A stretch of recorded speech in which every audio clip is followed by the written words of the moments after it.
எல்லோருக்கும் வணக்கம். இன்றைக்கி நம்ம சேனலில் சர்க்கரை வள்ளி கிழங்கு வச்சு அடை தோசை எப்படி செய்கிறதுன்னு பார்க்கலாம். இதை சேர்த்துக்கிட்டு கிட்டத்தட்ட 300 கிராம் அளவில் கிழங்கு எடுத்துக்கிறேன்.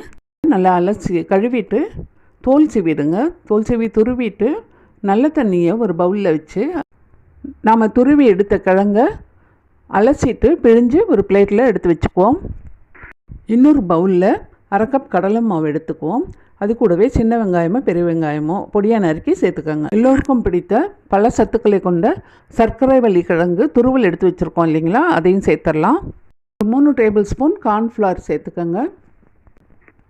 இதுக்கப்புறம் 1 டீஸ்பூன் வர மிளகாய்த்தூள், கொஞ்சமாக மஞ்சத்தூள், தேவையான அளவு உப்பு சேர்த்துக்கோங்க, கொஞ்சம் பெருங்காயம், இஞ்சி பூண்டு பேஸ்ட்டு 1 டீஸ்பூன், புதினாவும் கருவேப்பிலையும் கழுவி வச்சுருக்கேன். இது எல்லாத்தையுமே சேர்த்து எல்லாத்தையும் கலந்து விட்டுக்கலாம். தேவைப்பட்டால் கொஞ்சம் கொஞ்சமாக தண்ணி சேர்த்து சேர்த்துக்கோங்க. நம்ம சேனலில் ஹெல்தி ரெசிபீஸ் வீடியோ லிங்க் டிஸ்கிரிப்ஷனில் இருக்குது, அதையும் பாருங்கள்.